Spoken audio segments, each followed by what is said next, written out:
The Kodiak Island Borough Planning and Zoning Commission work session for Wednesday, May 10, 2023 will come to order at 6:30 p.m. in the KIB Assembly Chambers. We have a roll call, please. Mr. Schmidt? Here. Mr. Van Dyke? Here. Mr. Cross? Mr. Paulson? Here. Ms. Johnson? And Mr. Neff? Here. You have a quorum? Thank you. Next item on the agenda, citizens' comments. Items not scheduled for public hearing, limited to 3 minutes per speaker. Local number 907-486-3231, toll-free number 855-492-9202. Seeing and hearing no interest in citizens' comments. Let's see, we have no items for discussion either, so we'll move on down to packet review. First one is ordinance FY 2023-20, amending code section 17.160.070, accessory dwelling units, intent and development standards. Have a staff report, please. So in 17.160.70, highlighted in red on your rule, is the way the code stands right now.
So, I do have some questions. Well, thank you for your opening remarks. I appreciate that. It does answer some of my questions.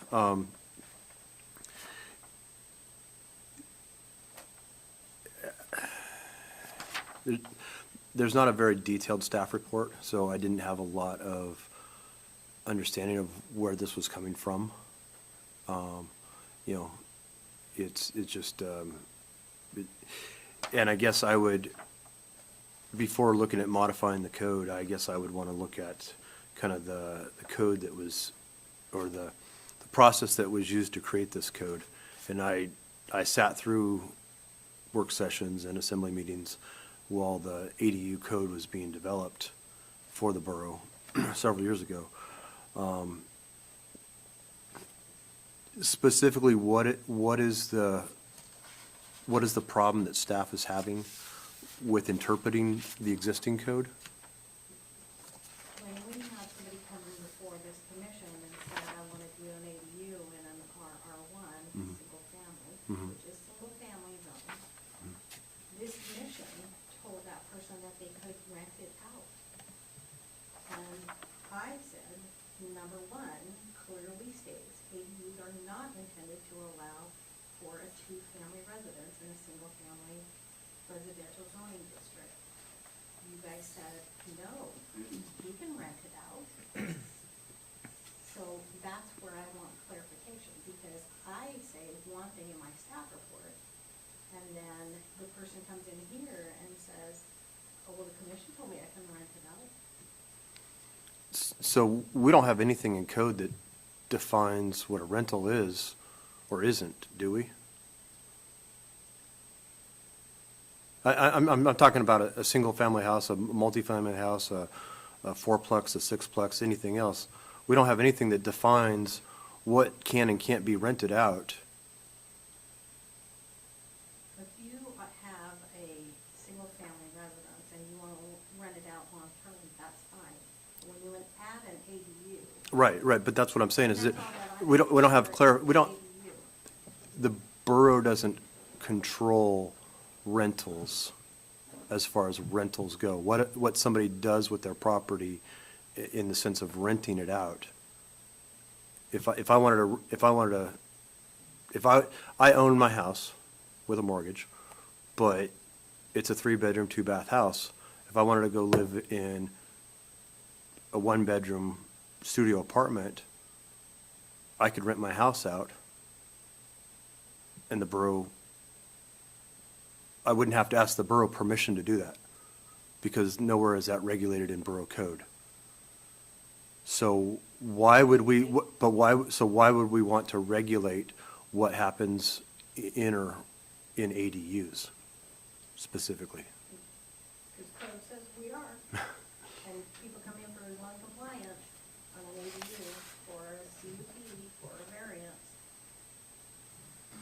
I think the concept of renting it adds a wrinkle to the fabric that's not necessary, because you can have an ADU mother-in-law apartment. You're not going to charge your mother-in-law a rent, but it would be a second dwelling unit. I mean, just because it's an ADU does not mean it has to be rented. Agreed. But when we do our zoning compliances, and when we were talking specifically about the CUP and the variance, I said in my staff report that this can't be rented out, and you guys contradicted that. You said, oh no, he can rent it out if he wants to. So, What gives you the authority to say somebody can't rent it out? so it says that it's not supposed to be a bed and breakfast, and if you're gonna say that a two-family resident or a single-family residence is now a two-family residence by renting it out, then that's where I want the understanding to be. If they can rent it out and we're not gonna go and enforce, which is not the commission's thing, but let's say we find out that somebody has an ADU and they don't live in it, or it's in a R1 and it's not allowed to be rented out because they're doing it on a short-term Airbnb, and we do know, and we need to go enforce that. So the other thing about ADUs is that it allows the owner of the property to live in the ADU, Absolutely. and then they can rent out the main property. The ADU is not it doesn't become the rental.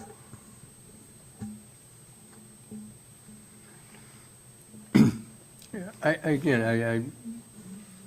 see the issue. I don't see why we have to talk about the renting. It's the use of the structure. Is it, you have 2 dwelling units on a lot.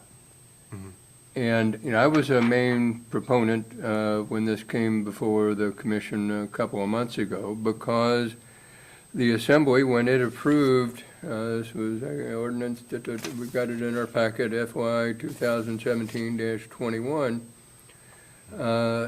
as a conditional use, ADUs are allowed in all of the, in some they're permitted uses, but as a conditional use in the RR1 or the R1. So on the one hand, the Assembly is saying, yes, you can have, if the conditional use permit application, if the process goes through and it gets approved, you're going to have a two-family residence in a single-family residential zoning district. That's how it can be hear me out. Yeah, no. All right, so what I think we should do, it's going to be up to the Assembly, we can't do this unilaterally, but to strike out that subparagraph 1. Just, and then let the assembly deal with it. Because by allowing them as conditional uses in this single-family residential zoning districts, it's then allowed. So those are my thoughts. I agree with you. I understand what staff is saying, is that, You want to check it out, we're good with that. And ADU is allowed in a single family. It only requires a CUP as if it's going to be detached. It's permitted as an attached. I would rather give the public more rights and remove the responsibility from staff to try to enforce something that would be subjective and difficult to enforce.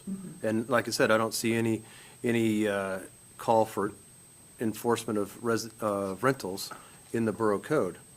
So I understand, the nature of number one in the fact, because, I remember a citizen, and I won't use his name, but a prominent citizen, raising some regards to the fact that now every zoning district is R2, essentially R2. But the reality is an ADU is limited with its size and use and has constraints. So it's not practical for everybody to build an ADU on their house or detached from their house. I would look at, as to what Alan's saying, is I would look at striking number one and trying to, and honestly, from the demand that I heard from last weekend, I would even look to strike that last sentence in the first paragraph, that ADUs are not intended for use as transient housing and shall not be permitted for use as a bed and breakfast. Honestly.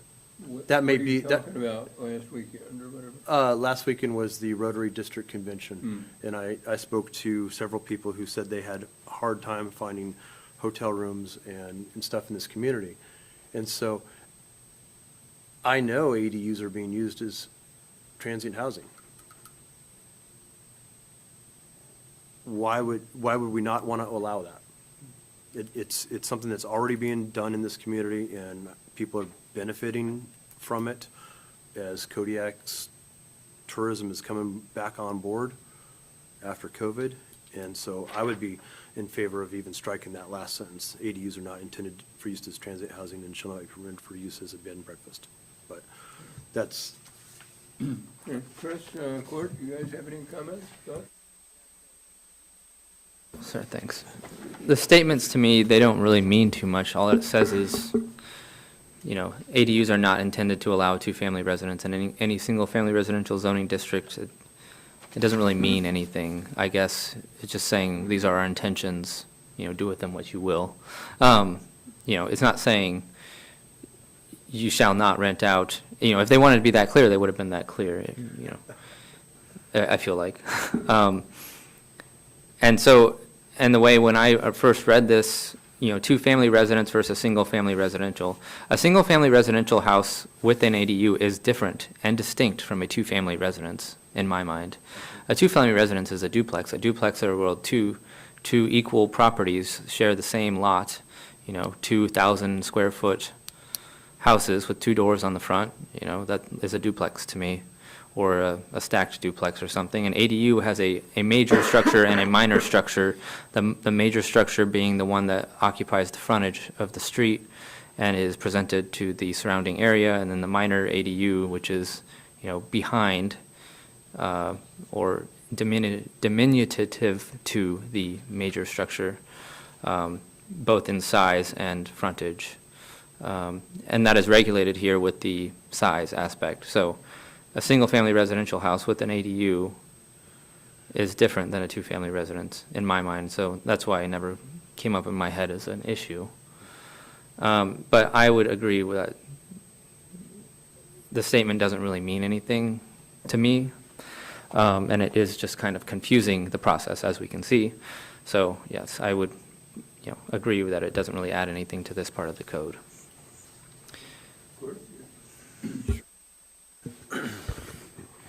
Yeah, I have to agree that whether another dwelling is being used for family or close relatives or whatever, or versus somebody else, it still is a two-family usage. It does seem to be that way. I agree with that.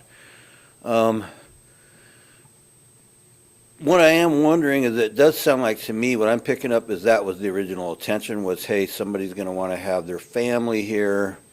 Let's make it an excuse or a way for people to just have the family use and not go broaden out past that. And I know if I was out in the flats and I was RR1, if it was unilaterally just allowed that everybody could have an extra rental on their property, it might not go over too well with a lot of people, and that might be a difficult thing for them to pass if it was worded that way. But on the other hand, I thought what we did with Chris Sebro was kind of a good option in a way. The neighborhood was allowed to judge by getting mail-outs on whether or not they thought it was okay, and we even had some people actually backing up and supporting it. I think there was 2 letters of support, or at least 1 for sure.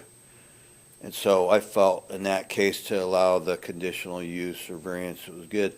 The other thing is, it just seems like we've got ourselves in this bind somehow. Over the years, we've just constantly limited, the supply of land has been limited in such a way that we're now at a point where it seems impossible to really get anything less than a couple $100,000 or $150,000, $100,000 lots to be competitive. I mean, when the borough does get a lot, it's going to be, they're going to have to price it with the regular real estate, and it's going to be in that price range, I would guess. I don't know. I mean, I'm just saying stuff. Forgive me if I'm saying stuff that's off base or whatever, but so it seems like we're almost putting ourselves in a place, if we are going to allow for an increase of residences, we're going to have to go shrink and go inside. Like with that, I allow some people to develop the lots they already have a little more easily or something like that, that option. I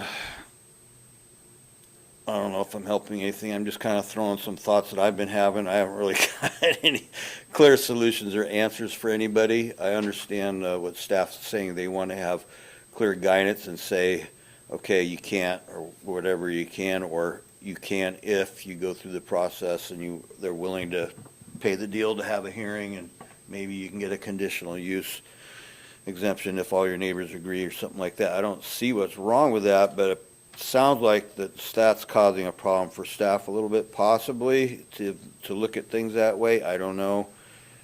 Forgive me, I'm not pointing the fingers at you or anybody else. I'm just throwing ideas out there again. If that is the case, we probably should look at that. We need to look at what will cause problems for the assembly to approve it also. I mean, if it is I guess I would seek a little clarification. I don't know if Mr. Arndt's willing to clarify what he feels the intent of that originally was or not. But I wouldn't mind hearing from him, if that's okay. Go ahead. That would be Mayor Arndt. Oh, excuse me, Mayor. Okay, a little background on it.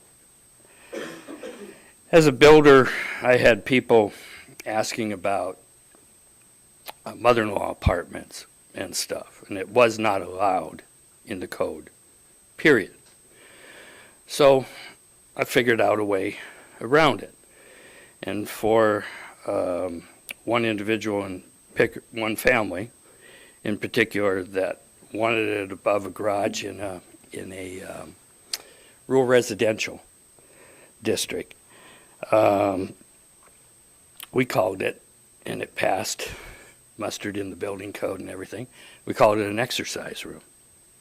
We were allowed to have a bathroom in the exercise room, and we were allowed to have basically a kitchen counter with a sink. Just couldn't have a stove. You could have a refrigerator, but you couldn't have a stove on there. So we built it that way on there. And then when I got on the Planning and Zoning Commission, I moved to change that And as Alan said, we changed it. It went to the assembly. Assembly chopped the square footage requirements down. So then after I got on the assembly, I brought it back up and we took the square footage back up to where the Planning and Zoning Commission originally was. Now, one of the things I'm going to share with you is there was a lot of comments about R1 residential, that we had to be careful in the R1 single-family district. Otherwise, if you're going to open it up, then you might as well get rid of the R1 designation. And it was our intent to put obstacles in there so that that did not happen on there. Now, I don't have a problem in the RR1 district coming up with allowing it detached, because you'll notice it talked about attached, and it comes up on there. So, but you don't want to open this up. The intent in the RR1 was not to do away with the single-family residential district. That was not. That's why, it had to be, attached. It had to be in the unit, stuff like that. I don't have a problem with potentially, because one of the first cases I remember we had on the Planning and Zoning Commission was Heather Priest and I forget her husband's name, out at Bell's Flats, that had a detached garage that they were looking at turning into a ADU. They were going to live in it and rent out the house. So that was one of the first ones that was allowed out at the flats there. But I tread lightly on the single-family residential district. I ask you that on there, because otherwise you're just doing away with that zoning district. And that zoning district, we've had a lot of testimony, both at, well, I'll say primarily at the assembly level, about not getting rid of the district. Be careful. So this was a compromise on the intent was that it be more of a mother-in-law apartment. College students come back living with them on there and wanted the separation. So I don't claim to have all the answers, but that gives you the history from my perspective on it. So I hope that helps you if you got any questions. Paul? Thank you, Scott. So as you're talking, I just pulled up the code, and what you're talking about is in the single-family residential district, attached ADUs are permitted, detached ADUs Or not? are conditional use. Right. And so that would require a P and Z oversight. And so I think that level of scrutiny could be applied in a detached manner versus the attached manner. Also, there is language in the ADU section specifically regarding the single family. I think Chris kind of spoke to this, that there only should only be one entrance in the front of the house. Separate entrances are permitted at the side or the rear of the principal unit for in the single family residential district. So I think what you're referring to is embodied in the code already. Correct. So I don't see a reason to change that. I think that makes a lot of sense. If you look at, you're looking at the map, there's a lot of single-family lots that are minimum lot size, but then there's a lot of single-family lots that are 20,000 square foot that would have adequate space for a detached. So I think each case, in a conditional use sense, bears a hearing in front of P and Z. If that makes sense. Cor? just seeking a little clarification. If I'm hearing you right, I think what you said was that RR1 would be okay to call that a rental, it would be okay to rent, but other situations, no. Correct. Okay. In the R1, R1, single okay. family. Sorry. That's yeah. where the problem comes in. RR, you've got the larger lots. RR is anywhere, if you got sewer and water, it's a 20,000 square foot minimum. If you don't have city sewer and water, it's 40,000 square feet on there. So you've got, and then you don't have the problem with the parking. And one of the things that was brought up, there's parking problems in this community, and I can say, as chair of Service District 1 and being a member of the board for the last 44 years, the problems have grown. Even with the three parking spaces on a single family unit, the problem is too many people got a camper, they got a boat, and 3 vehicles, and they have problems getting them on the single family, be it the R1 and R2 district lots, which are minimum of 7,200 square feet now. In town, it becomes even harder because the lot size was originally around 5,000 square feet, and even some are even less. So that's why one way that we felt in controlling it is the parking. They have to provide adequate parking, and there's many single-family residents within the city of Kodiak that have trouble providing the 3 parking spaces on it. And with this, the ADU, it calls for 2 more. So you got to permit 5 on there. And if you aren't able to show that, you do not get it. So just trying not to create more of a problem on the smaller lots that are typically the R1 district. So I'm just trying to share with you what was there was problems on both sides, and people on both sides of it, and this was trying to, I remember it was a battle in some areas on Woodland Drive, which is RR1. You got, especially since you have, they created, I want to say, that's a little different district. I'm trying to remember what the exact designation of that is. Because the bigger lots are not allowed to be subdivided down to the 20,000 square feet anymore, where there was up to a time period. So that's why you have different lots in that zoning district. So anyway, people were real concerned when we were, as Alan will remember, when we were first trying to put this out. They're afraid that, everybody's going to do it, and as we said, not everybody is going to do it. And we set some parameters, and that's part of the parking is part of those parameters, and the square footage is part of those parameters. So, thank you. Thank you. Great.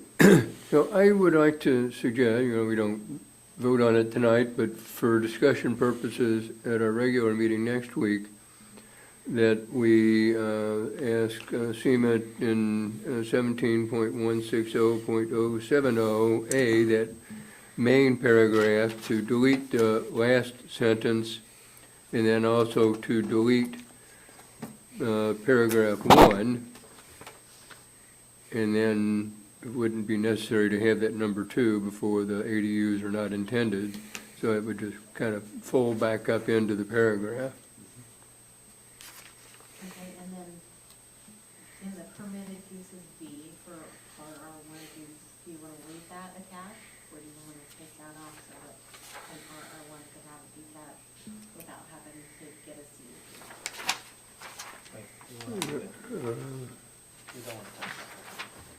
I don't see any issue with the way it's written right now. Yeah, they're permitted if they're attached, and they're conditional use if they're detached. Okay. And then are you guys okay with the back part? Yeah, I would just again suggest, take out that small a in front of it, so, and make it running, because it just, stylistically, you gotta have more than a to have an A. You know, like for, number 5, parking, you got A, 5 off-street, then you got B, 6 off-street parking. There is no B here. So I think I copied that right over from the. Yeah, well, maybe formatting, but it just, yeah. Go ahead, Paul. I guess we haven't really discussed that, and I was trying to find some background information on that when we were discussing the other stuff. But, So if you go into the accessory buildings portion of it, right, so, it's in there for accessory buildings. I just wanted, because now we're having people come and saying, if an ADU is attached, can I do that? You know, what makes it being attached? And we allow it to be, you know, if it's not an ADU, we allow that for accessory buildings to be considered part of the main building. So I just wanted to put it in there also so that we could be like, oh yeah, you can do it. If you do it with this wall not less than 4 foot long by the roof passageway, then it could be considered attached also. and at first blush, I think that sounds great, but I'm not 100% sure even why that language is in the accessory building section. And I'm trying to think, is this related to fire code? Is this related to structural integrity? Is this related to aesthetics in construction? What would be the use case for for giving somebody the ability to attach a second building to the primary building by 4 foot to slip under the radar and to call it an attached accessory dwelling unit versus a detached accessory dwelling unit, as we just talked about what was required in in permitted and what is required in conditional. So typically, this is a building issue, so when he's permitting for a building, that is allowed, and it's been allowed for forever through planning, zoning, and stuff like that, be called attached garage as long as it has that covered walkway. So it allows for, if I was gonna have a home business, and I needed a office, but I didn't want to have that office in my house, as long as it was attached by that walkway that through, I could build another building and be a home business, because then it's considered attached. For people that are doing dog kennels, that's how they attach their dog kennel when they get part of the house. So it is something that we allow on the building side of it. We just want to be able to say, oh yeah, if you have that, half, or that, entryway or whatever you call it, So, wall, and you have a garage already, and you're in this R1 or RR1, if you built on top of that garage, you'd still be considered attached. So that's where we were trying to get into, like, we allow that on so many different other things, it's just not defined in this one part of it. so I guess I would look for maybe a little different language to be clearer. Okay? And I'd say something like an ADU shall be considered attached to the main building when joined to the main building by a common wall, not, and to use the same verbiage that we're using between attached and detached as it relates to ADUs. We're not an accessory building, in my mind, is a standalone building. I recognize that the definitions use the word detached building and part of the main building, but when we're talking about ADUs, we talk about them specifically as attached and detached. And so maybe I would suggest language that mirrors that. An ADU shall be considered attached to the main building when joined by the. That would be my suggestion, just to continue to reinforce those themes. I do recognize that, and maybe because we're in this chapter of code, maybe we modify the accessory building section to say an accessory building shall be considered attached to the main building. Not that you presented that to us, and not that necessarily, this commission wants to expand the scope, but I just think Might as well do it all in one shot. mirroring that language through this code section would probably be more clear to the public than less clear. But this is just a discussion right now. Right. Yeah, right, we're just looking at 17-160-070. Right.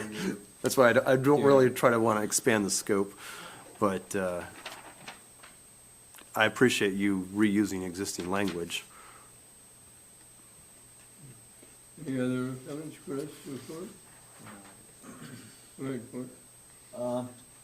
I think since we kind of got the go-ahead from the mayor, that we need to change the wording to specifically suggest, or specifically allow general rental use on R1 properties when a conditional use is approved for detached accessory dwellings. Since it seems that otherwise it's pretty much still sticking with the idea that it's supposed to be really just your family or.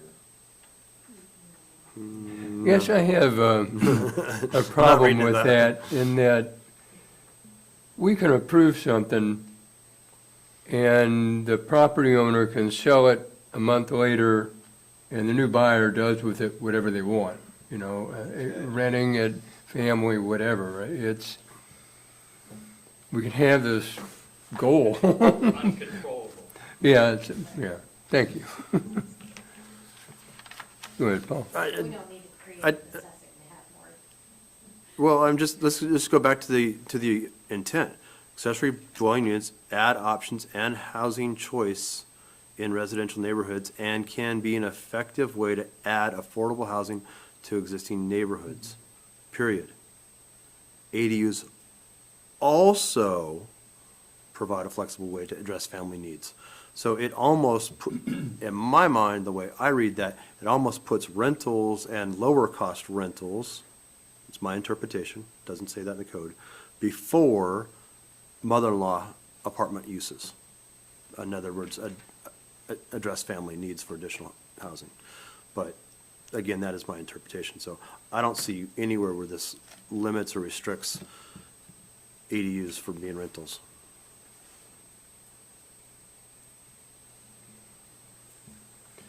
Okay, well, see if I can give you my copy of this when we're done. Okay, all right, so, yeah, well, And then, it'll be fixed the way that it would Right. go to the assembly furnace. and it's kind of reflected in the packet. If I can find it again.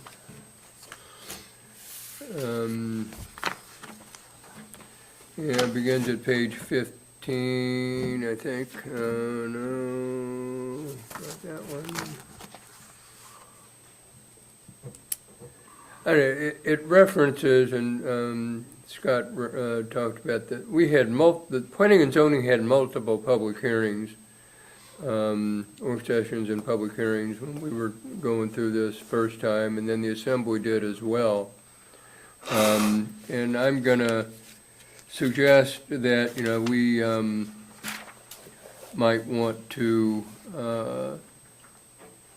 get this on the floor next week, but then postpone for a month so that we can have a second public hearing. And maybe the media in some fashion would pick up on it, and we could then hear from the public. So, just toss that out. Good idea. Okay, well then let's move on to ordinance FY 2023-19, amending Kodiak Island Borough Code Section 17.175.050, off-street parking location. Staff report, please. So this one is kind of coming up in conjunction with, one that we, a case that we've been postponing a lot.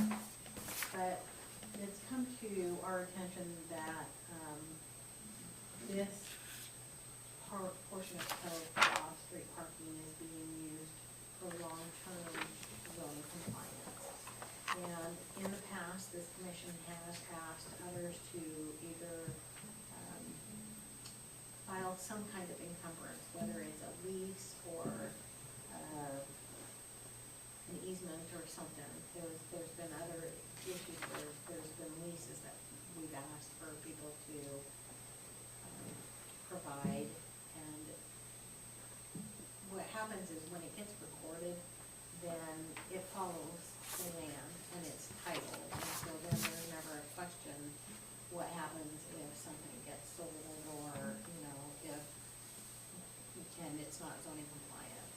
And it makes it so that it doesn't have to necessarily be replatted by an easement, but if we can, we're just asking that, when there are parking spaces that are required for this to be in compliance, that some kind of encumbrance is, recorded so that it follows the land and there's no buyer beware kind of deal. Everybody is aware because it would come out title. Go ahead, Paul. Mr. Chair, I guess I got a question here, and I didn't see this initially, but I do have a question about process. The last discussion item and this discussion item are ordinances of the assembly. And should these not be ordinances of the commission that then are forwarded to the assembly? I think we would approve it, the recommended ordinance. I don't have the format here, but yeah, I'm correct, it is an assembly thing, but it has to originate with the commission. So, I just, Yeah. as I'm really reading through this, it says the assembly finds these issues, but I mean, this is originating in P Sure. and Z, and so I oh, guess. you don't have to worry the assembly, if they don't like it, they'll fix it. Or mess it up. Yeah. I guess I asked you what we're approving in the Yeah. future that should say that it's coming from the Planning and Zoning Commission, from origination,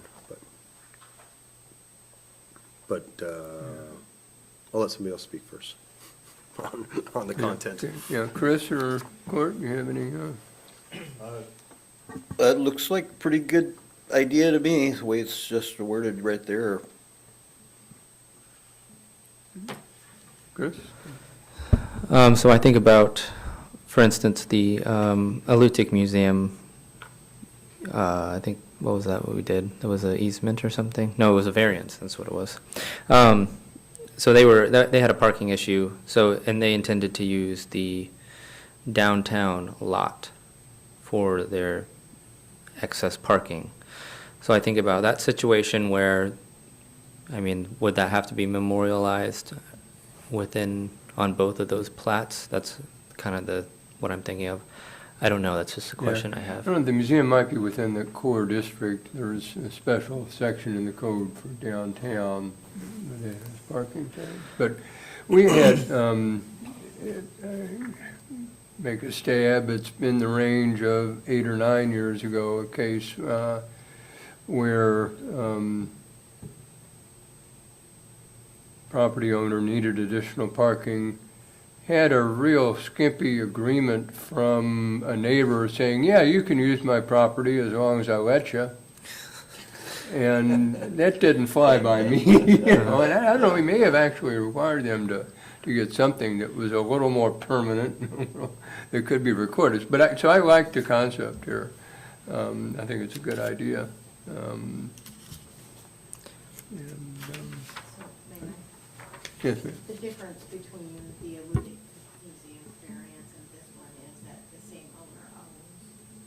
That it is specific, this ordinance is specific to saying that the same person owns it and wants to use it to become compliant for something else, where the alluded didn't own the property and never included in that order. No, I mean, it makes sense to me, so I didn't really have any other comments on Okay. it. Go ahead, Paul. I guess I would, I guess that maybe I'd be a little more specific and you know, required this to be recorded with the state recorder's office or some other language that really just kind of spells out what the process is. And, you know, not leaving it loose, but just very specific on what has to happen. You know, I mean, the lot must be in common ownership or a long-term easement, license, or permit for use. Don't give them choices. Just require a recorded easement with the state recorder's office. You know, just make it clear and straightforward, and this is what it takes. I mean, tell me why that's a bad idea. Well, it says it shall be recorded. I don't know, that's sort of terms of art, and I'm not sure if elsewhere in the code those words appear, but I mean, that's, from my prior occupation, those are, you know, Well, it says long-term easement, comma, license, comma, or permit. oh, yeah, well, I And I'm guess the saying- vehicle is, I'm saying, why can't we Yeah. simplify that just to say recorded easement, period? Tell me where you're at. in the whereas, first whereas, line 10. And possibly then adding language, additional language into guidance of what that recorded easement should have. Like the legal description, the property that's using the easement to which the property is granted, the easement from which the property is granted, and the term of the easement. Yeah. Is this the sort of thing that we can ask you to get the views of the borough attorney on? Yeah, Yeah. so he sent me this, he did this, so I asked, well, we can go back and Yeah, let him know if we should specify that it be an easement, a license, or a permit. Now, each of them are things in the law that can impact property. So, line 10, are you making a change? I mean, just tell me what it is that you want me to. Yeah, I guess I'm suggesting a change on another, based on common, by securing parking on another lot based upon common, mostly this is the thing, based on another lot, or parking on another lot based upon a recorded easement. Instead of long-term, Instead of ownership, long-term easement, license, or permit. so you want to change it so that common ownership is not just an owner reason. Correct. I want it on a recorded document, on a recorded easement, period. Or, in this case, semicolon, and. Recorded easement, no license, No, no permit, no. can we do lease? Yeah, I'm going to call a bit of a timeout here, Yeah. because conceivably, you got Lot A where the you need the parking, Lot B is the adjacent lot. Well, the person with lot, having an owner, or having possessory interest in Lot B may have that based upon a license or a permit. They may not actually own it, but they might have that right to grant the use of the parking. I think that's what this first whereas is kind of getting at. The other lot, based upon, well, the common ownership is not going to be an issue, but, Well, the thing, what we want is both Lot A and Lot B, that it be clear to any prospective buyer of Lot A, the one that needs the additional parking, I guess Lot B. or Lot B as well. Yeah, more particularly Lot B, that there's going to be limits on what can be done with that property in the future, because Lot A's got a first right to parking. And if we, in my mind, if it said it must be a recorded easement in the state recorder's office, that a title company would be able to find that for any potential buyers of Lot B. Yeah. Clearly. I Yeah. mean, that would just show up right away. Well, the third whereas talks about recording of a notice of a parking encumbrance. I don't know, it's,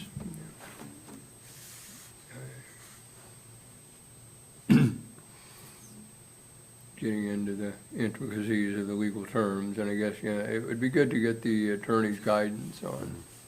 So I think if you don't see any blue or red in there, then that's how it is right now.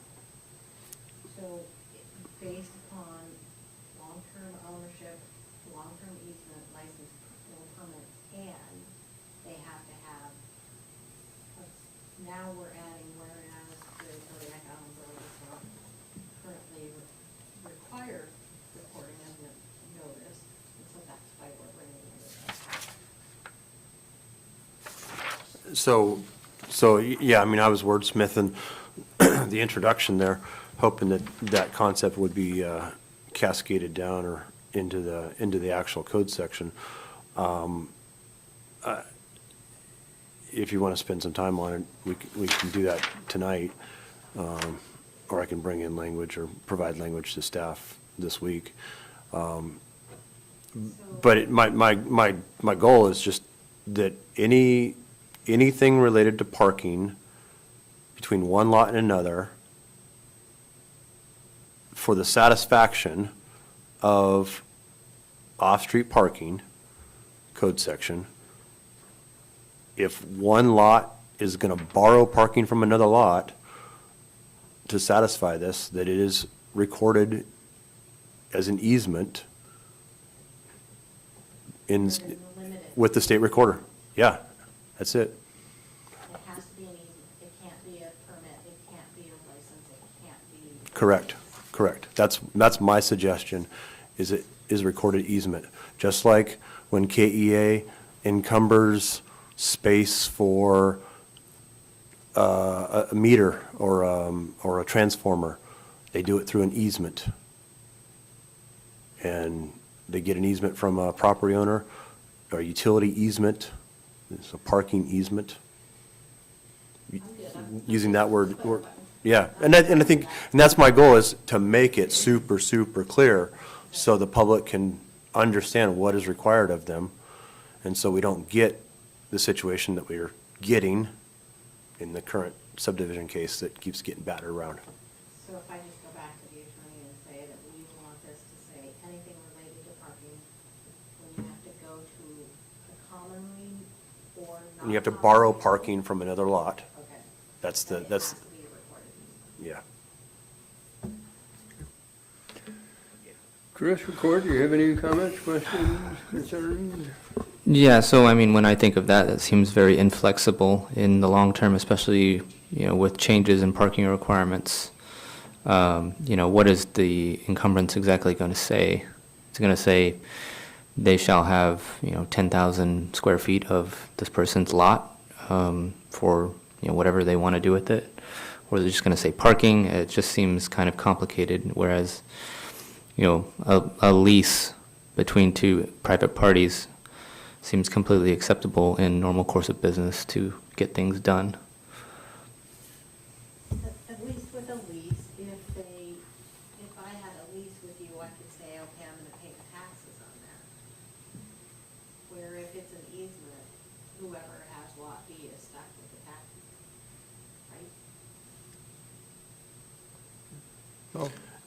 right? I certainly appreciate that perspective. I look at it from the standpoint that this is a satisfaction of borough code. And it's not between two independent parties. It's between two independent parties and the Kodiak Island Borough. And ultimately, the public, because this is a satisfaction of borough code. So that's where I would push to see this agreement between two independent parties memorialized as a publicly recorded document.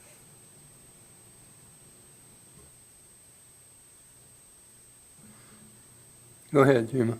Sorry, now you're saying publicly recorded document, but you need easement. The easement would be a publicly recorded document with the state recorder's office. Publicly recorded document could be a lease also, so I'm just making clarifying that you need easement, like, period. An easement is an encumbrance.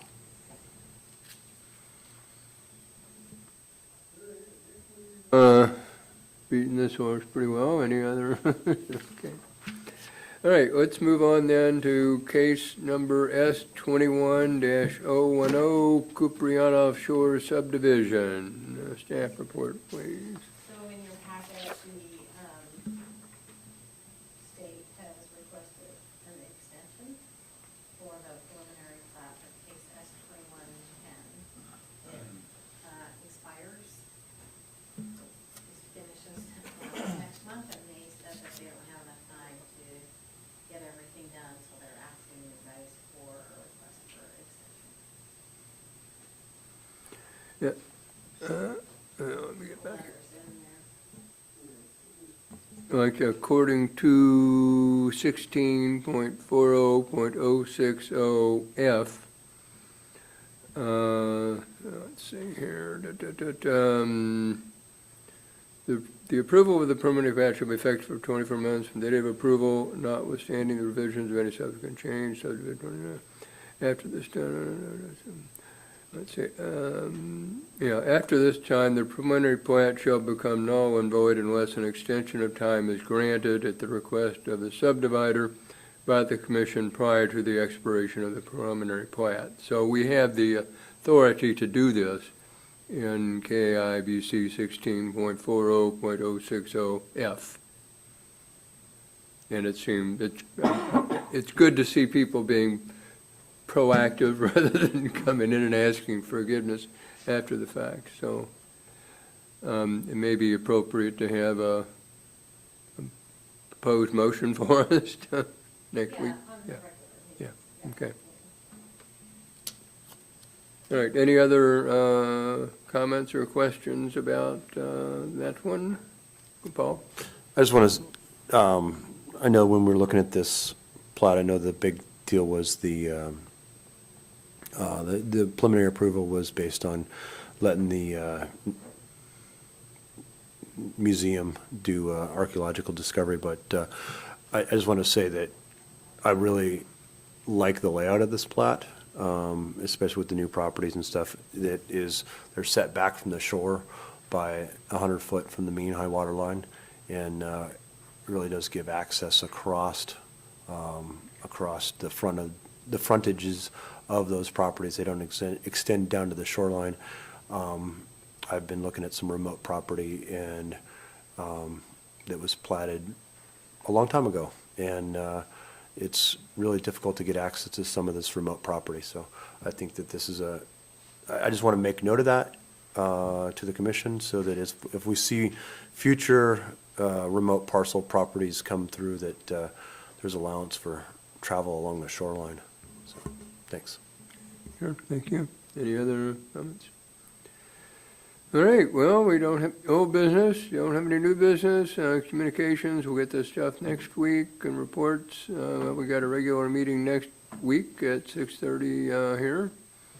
Then a work session June 14 here, and a regular meeting June 21st here. Brings us down to citizens' comments. Any comments? No?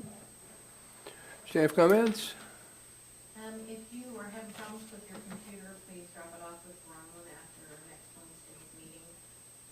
That's if you're having problems with not only agenda notes or if you're having some kind of technical issues, with a brief description of what your problem is, so she knows who to give it to, please do so next week after the meeting. And I just want to say, if you guys are confused about packet, please call me. It's easy to talk through, what I mean if I'm not saying it clearly enough.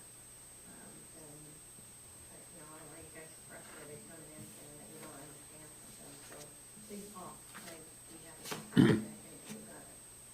And then I am off on May 18th through June 12th. I will be out of state. I am taking my computer, still answering emails and stuff like that, but, Does it look like we'll have cases in June? we do, we postponed, Mahoney's to June, and then we'll have these on there too, since you were one for the public hearing. Which one? Oh, yeah, this, right, yeah, okay. All right, commissioner comments. Court, you have any? No, thank you. Chris? Thank you for the lively discussion. Paul? I think I've talked enough tonight. Yeah, I don't have any comments. We got a quorum next week, as far as we know? Everybody planning to be here? Always these four? I'll answer, so we never know, Yeah.